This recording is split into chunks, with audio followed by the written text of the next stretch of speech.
The hallowed halls of London's Royal Courts of Justice became the stage for a high-stakes legal drama. Prince Harry, once a senior member of the British royal family, found himself at the heart of it. This wasn't about tiaras or titles. It was about something far more fundamental, his safety. Harry was appealing a 2020 decision that stripped him of his automatic right to state-funded police protection in the UK. This protection, a given for senior royals, was removed after Harry and his wife, Meghan Markle, made the seismic decision to step back from their royal duties. Harry's arrival at the court on April 9, 2025 was a study in contrasts. Dressed in a sharp suit, his demeanour was serious, his expression resolute. This was a man on a mission to reclaim what he believed was rightfully his, the right to feel safe in his own country. The world watched as this very public prince, once known for his easy charm, engaged in a very private battle. The stakes were high, not just for Harry, but for the future of royal security protocols. This wasn't just a legal battle, it was a deeply personal one. Harry's decision to challenge the government wasn't simply about a desire for police escorts and security details. It was about feeling protected, about ensuring the safety of his family. It was about feeling valued, about knowing that his service to his country still held weight, even if his role had changed. It was about fairness, about understanding why he was being treated differently from other members of his family. At the heart of Harry's legal challenge was a claim of unjustified treatment. His legal team argued that he was singled out for no logical reason.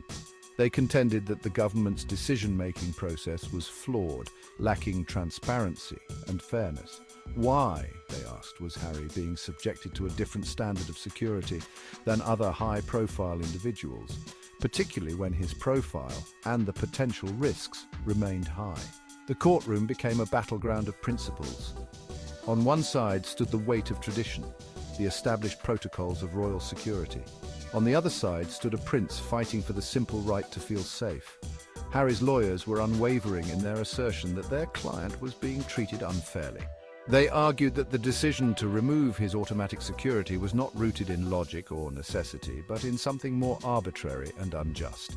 They painted a picture of a prince caught in a bureaucratic web, a system that seemed more concerned with precedent than with the very real threat to his safety. This wasn't just about legalities, it was about emotions. The sense of being unfairly targeted, of being pushed aside by the very institution he was born into, was palpable. Harry's presence in the courtroom was a testament to his determination to be heard, to right what he perceived as a wrong. This wasn't just a legal strategy, it was a deeply personal crusade. In lieu of automatic state-funded protection, the UK government offered Harry a bespoke security arrangement. This meant his security detail would be assessed and provided on a case-by-case basis, taking into account the perceived threat level at any given time. This arrangement, while seemingly tailored to Harry's unique circumstances, was a point of contention. His legal team argued that it was inferior to the blanket protection afforded to other senior royals. They argued that the bespoke arrangement was, in essence, a downgrade. It created a sense of uncertainty, requiring constant reassessments and adjustments, which could potentially leave gaps in security. The very nature of the arrangement, they argued, implied that Harry was somehow less deserving of protection than other members of his family. This wasn't just about logistics, it was about status, about the message that this bespoke arrangement sent. The bespoke arrangement, intended to be a flexible solution, became a symbol of Harry's altered relationship with the institution he was born into. It highlighted the divide between his former life as a senior royal and his new path, one that seemed to place him on the periphery of the royal circle. This wasn't just about security details. It was about belonging, about the subtle but significant ways in which Harry's position had shifted.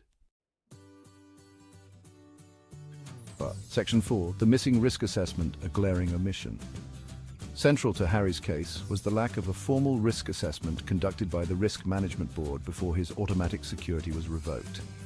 The government's Executive Committee for the Protection of Royalty and Public Figures, responsible for making security decisions, had proceeded without a fresh risk management board report. This omission, Harry's lawyers argued, was a breach of protocol and a significant flaw in the decision-making process. The absence of a formal risk assessment was a glaring red flag. How could a decision of such magnitude be made without a comprehensive understanding of the potential risks? Harry's legal team argued that this omission demonstrated a disregard for his safety and a failure to follow established procedures. The lack of a risk assessment became a symbol of the perceived arbitrariness of the government's decision, further fueling Harry's sense of being unfairly treated. This omission wasn't just a procedural misstep, it raised serious questions about the transparency and accountability of the system. If a prince with his global profile and well-documented security threats could have his protection removed without a proper risk assessment, what did that say about the system's ability to protect anyone? The courtroom buzzed with the weight of this question, a question that extended far beyond the specifics of Harry's case. Section 5. Behind closed doors, comparisons and controversies. The second day of the hearing took an interesting turn as the court convened behind closed doors. This private session was deemed necessary to discuss sensitive information, particularly comparisons between Harry's security arrangements and those of other high-profile individuals.